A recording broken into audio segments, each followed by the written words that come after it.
Himachal Pradesh bulletin में आप सभी का स्वागत है। आपके साथ मैं हूं दिव्या। बुलेटिन की शुरुआत करते हैं खबरों के साथ। इनर व्हील क्लब की स्थापना के 100 साल पूरे होने के अवसर पर शिमला से महिलाओं की एक कार्यालय दिल्ली के लिए रवाना हुई।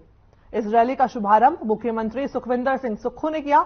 इस अवसर पर इनर व्हील क्लब की जिलाध्यक्ष सीमा कपूर ने बताया कि क्लब के स्थापना के 100 साल पूरे होने के अवसर पर शिमला से दिल्ली की ओर महिलाओं की रैली का आयोजन किया जा रहा है, जिसमें 13 महिलाएं शामिल हो रही हैं।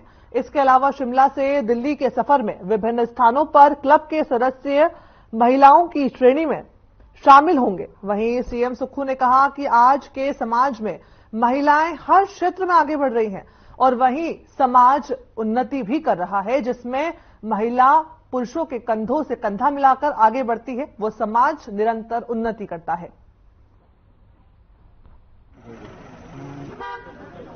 मैं आपको ये बताना चाहती हूँ कि इनर व्हील जो है 103 देशों में फैला हुआ है और हमारे जो हैं जो इंडिया में है वो 27 डिस्ट्रिक्ट हैं, जिसमें से डिस्ट्रिक्ट 308 एक डिस्ट्रिक्ट है। और हमारे डिस्ट्रिक्ट 30 हमारे इंडिया में जो है 50,000 से ज्यादा महिलाएं जो हैं इसकी मेंबर्स हैं। और आज हम जो है ये रैली जो है यहाँ से ले जा रहे हैं। 100 साल हमारे पूरे हुए हैं। कल 10 जनवरी 2024 को हमारे 100 साल ऑर्गेनाइजेशन को हो जाएंगे। तो इस उपलक्ष्य में हम आज यहाँ से दिल्ली अपनी रैली लेके जा रहे हैं और हमारी जो कार्स हैं वो फीमेल्स ही चलाएंगी। ये हम एक वुमेन एम्पावरमेंट का एक आपको साइन देना चाहते हैं कि वैसे तो महिलाएं किसी भी क्षेत्र में पीछे नहीं है, चाहे आप पायलट देख लो, चाहे आप नेवी में देख लो, चाहे आर्मी में देख लो। बट हम थोड़ा सा ये बताना चाहते हैं कि अब हम खुद भी गाड़ियां चला के हिंदुस्तान के कहीं किसी भी कोने पे पहुंच जाते हैं। आज इनर व्हील क्लब का 100 साल पूरे हुए। इनर व्हील एक गैर राजनीतिक संस्था है, सामाजिक कार्यों में बढ़ चढ़ कर हिस्सा लेती है। इस शुभ अवसर पर इनर व्हील क्लब की जो अध्यक्षा सीमा कपूर जी और ये सब लोग आए थे और आज वो सब गाड़ी लेकर दिल्ली जा रहे हैं। इस अवसर पर हमने उन्हें फ्लैग ऑफ किया। इनर व्हील क्लब के सभी सदस्यों को हमने बहुत बहुत शुभकामनाएं दी और निश्चित तौर पर महिलाएं वही समाज उन्नति करता जहां महिलाएं कंधे से कंधा मिलाकर आगे बढ़ती है। इस शुभ अवसर पर मैं उनको बहुत बहुत शुभकामनाएं देता हूं। हिमाचल प्रदेश की कांग्रेस सरकार ने जनता की समस्याओं को सुलझाने के लिए सरकार गांव के द्वार की शुरुआत की। 17 जनवरी से गांव सरकार आपके द्वार इसकी शुरुआत करने जा रही है। वहीं कैबिनेट मंत्री राजेश धर्माणी ने अपने विधानसभा क्षेत्र में इस कार्यक्रम की शुरुआत 8 जनवरी से ही कर दी है। सरकार आपके द्वार कार्यक्रम की शुरुआत करते हुए मंत्री राजेश धर्माणी ने घुमारवीं उपमंडल के हम्बोट और पतिंडा गांव की जनता की समस्याएं सुनी, सरकार की विभिन्न योजनाओं की जानकारी भी दी। वहीं हम्बोट और पतिंडा गांव में पहुंचने पर स्थानीय ग्रामीणों ने और कांग्रेस के कार्यकर्ताओं ने मंत्री धर्माणी का स्वागत किया, जिसके बाद मंच के जरिए घुमारवीं एसडीएम, बीडीओ सहित विभिन्न विभागों के अधिकारियों और पंचायत प्रतिनिधियों ने स्थानीय ग्रामीणों को सरकार की योजनाओं की जानकारी देते हुए पात्र लोगों के द्वारा इन योजनाओं का लाभ लेने की अपील की है। आप उन कार्यों को आगे में भी हर व्यक्ति नहीं पहुंच। इस कार्यक्रम के जरिए हम सरकार की जितनी योजनाएं हैं उनको उसकी जानकारी जनता को दे रहे हैं और लोगों की जो समस्याएं हैं उनकी सुनवाई कर रहे हैं। संबंधित अधिकारियों को उचित दिशा निर्देश देते हैं और इसके माध्यम से जनता के साथ जो लगाव है सरकार का वो बढ़ता है। जनता और सरकार के बीच की दूरी कम होती है। मैं समझता हूँ ये बहुत महत्वपूर्ण कार्यक्रम है। विधिवत तौर पे ये 17 तारीख को लॉन्च होगा, लेकिन हमने इसकी शुरुआत जो है आज की है और ये आगे सब पंचायतों में इस तरह के कार्यक्रम किए जाएंगे। वहीं मंडी में भी 15 वार्डों वाले नगर निगम को भी प्राकृतिक आपदा ने हिलाकर रख दिया है। आपदा के कारण आर्थिक तंगी से निगम जकड़ा हुआ है, मगर आपदा से बने हालात में छोटी काशी को कैसे उबारा जाए, निगम नेतृत्व के पास इसके लिए न तो कोई विजन है और न ही इच्छा शक्ति नजर आ रही है। वहीं निगम को अपने कार्यालय के लिए कंक्रीट से बना 20 लाख रुपए का गेट चाहिए। एसबीआई मेन ब्रांच के सामने सड़क के साथ इसके लिए जगह बनाई जा रही है। इस जगह पर बड़ा गेट लगाने के औचित्य पर सवाल खड़े हुए हैं। निगम में कांग्रेस के पार्षद राजेंद्र मोहन और योगराज योगा ने गेट लगाने पर कड़ी आपत्ति जताई। उन्होंने जिला प्रशासन को मांग पत्र दिया है और कहा है कि लाखों रुपए खर्च करना गेट पर ठीक नहीं है।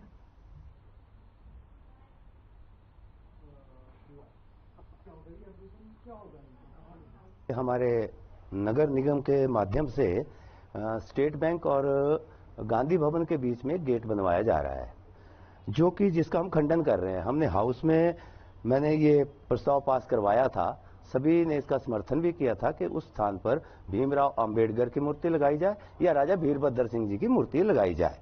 वो स्थान एक उपयुक्त स्थान है और बहुत ही जिसको बोलते हैं एक मतलब जिस स्थान पर सभी लोगों की नजर पड़ती है, तो उस स्थान पे बिना मतलब से 20 लाख रुपए का गेट नगर निगम द्वारा बनवाया जा रहा है। एक जिसे ये मैं कहता हूं कि ये एक हिटलर फरमान जारी कर दिया कि यहाँ गेट बनाया जाएगा। उस गेट के नीचे बहुत से दलित लोग काम करते हैं, बहुत से रेडी फड़ी वाले बेचारे बैठते हैं जो अपना रोजगार चलाते हैं। गेट बनने के बाद उनकी रोटी रोजी छिन जाएगी। कुल्लू के मुख्यालय ढालपुर के रथ मैदान को फिर से हरा भरा बनाने का काम शुरू कर दिया गया है। यहां पर नगर परिषद कुल्लू की ओर से पानी के स्प्रिंकलर लगाए गए हैं और पानी के स्प्रिंकलर के माध्यम से रथ मैदान में पानी का छिड़काव किया जा रहा है ताकि घास को हरा भरा किया जा सके। इससे पहले दशहरा उत्सव के दौरान भी यहां पर स्प्रिंकलर लगाए गए थे, लेकिन दशहरा उत्सव में आई भीड़ के चलते ये मैदान धूल मिट्टी से भर गए थे।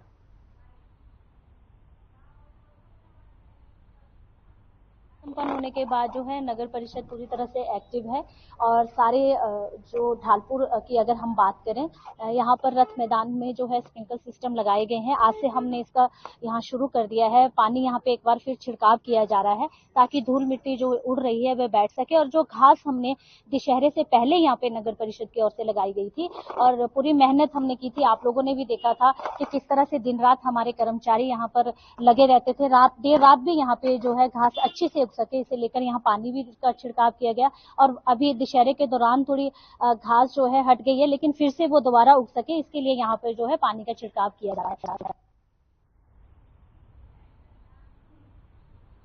वहीं सोलर प्रशासन ने 1 महीने पहले अतिक्रमण को हटाने की विशेष मुहिम छेड़ी थी, जिसका नेतृत्व उपमंडलाधिकारी कविता ठाकुर कर रही हैं।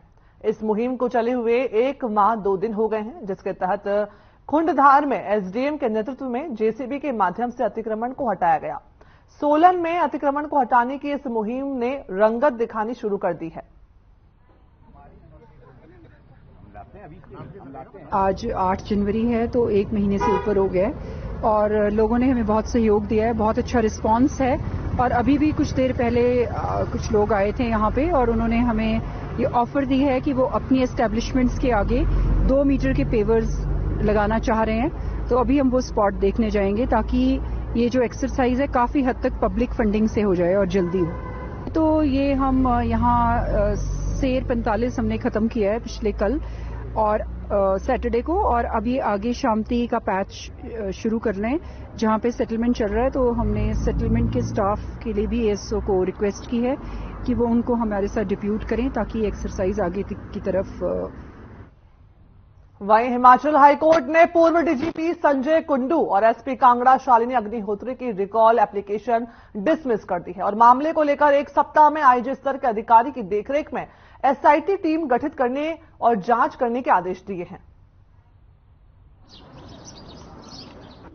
निशांत शर्मा जो पालमपुर निवासी हैं, उनके मामले में डीजीपी संजय कुंडू तथा एसपी शालिनी अग्निहोत्री ने एक एप्लीकेशन दायर की थी जो तथा उसमें ये रिक्वेस्ट की थी ऑनरेबल कोर्ट से कि 26/12/2023 के आदेश को वापस लिया जाए तथा वो किसी प्रकार से इन्वेस्टिगेशन में इंटरफेयर नहीं कर रहे हैं, उन्हें अपने पदों पर बना रहने दिया जाए।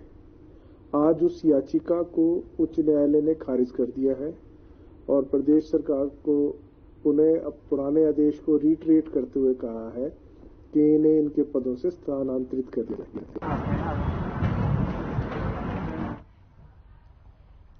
और वही नौकरी की तलाश में भारत से दुबई निकली शाहपुर की बेटी ओमान पहुंच गई।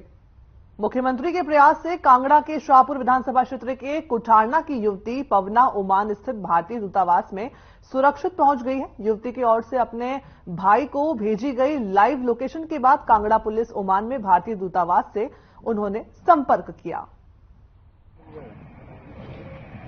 30 तारीख को हमारे पास कंप्लेंट आई थी और उसके बाद जो उनके ब्रदर थे उन्होंने कंप्लेंट की थी। उसके बाद कांगड़ा पुलिस ने एक लेटर लिखा ब्यूरो ऑफ इमिग्रेशन को। एंट्री और एग्जिट डिटेल मांगी गई जो मिसिंग थी पवना देवी। पता लगा कि 16 दिसंबर को ये दुबई गए थे और वहाँ से फिर बाद में जो वॉइस मैसेज से पता चला है ब्रदर के थ्रू कि ओमान पहुँचे थे। बाद में हमने सभी अपने इंडियन एम्बेसी जो दुबई में भी थी और ओमान थी उनसे कांटेक्ट किया और सभी ने हमें पूरा सपोर्ट किया और उनको ट्रेस करके पता लगा कि अभी ओमान में है। और 2 दिन पहले जो है वॉइस मैसेज आया था इनके ब्रदर को कि वहाँ से भी जहाँ पे वो थे वहाँ से निकले हैं। उन्होंने अपनी लोकेशन भेजी है। एसपी ऑफिस ने यहाँ से Indian embassy at Oman contact किया, उनको वो नंबर दिया जिससे वो पवना मैसेज कर रही थी। उसके बाद जो है पवना को सही स्थान पर जो है इंडियन एम्बेसी पहुंचाया गया। हिमाचल प्रदेश में जनवरी महीने में सूखे ने पिछले 20 साल का रिकॉर्ड तोड़ दिया है। जनवरी माह में अब तक 100% कम बारिश रिकॉर्ड की गई है। वहीं दिसंबर महीने की अगर बात करें तो न के बराबर बारिश और बर्फ पड़ी है। कम बारिश होने से प्रदेश में सूखे जैसे हालात बन गए हैं। बारिश नहीं होने से फसलें सूखने लगी हैं। मौसम विज्ञान केंद्र शिमला के निदेशक सुरेंद्र पाल ने बताया कि 2004 के बाद प्रदेश में इस तरह के हालात बने हैं। बारिश है, प्रेसिपिटेशन इस साल काफी डेफिसिट है अभी तक और जो भी सीजनल डेफिसिट 1 जनवरी से है वो करीब 100% है। मतलब बारिश हुई नहीं है और बर्फबारी इस साल। और अगर पिछले रिकॉर्ड हम देखते हैं तो कई सालों से हम देख रहे हैं कि 2007 में -99% जो है वो डेफिसिट रहा। तो इस साल हम उससे भी कम जो है प्रेसिपिटेशन में है और आगे का फोरकास्ट भी बड़ा कोई अच्छा नहीं है। अभी आने वाले दिनों में करीब 8 से 10 दिन जो है प्रदेश का मौसम आमतौर पर ड्राई रहेगा। बीच बीच में चांसेस हैं कि 1-2 जगह पे वो भी ऊपरी क्षेत्र जो है प्रदेश के वहां हल्की बर्फबारी या बारिश होगी। बाय एंड लार्ज अगर जनवरी की हम बात करते हैं तो मौसम प्रदेश में आमतौर पर ड्राई रहे। हिमाचल प्रदेश बुलेटिन में फिलहाल इतना ही। मुझे दीजिए इजाजत। धन्यवाद।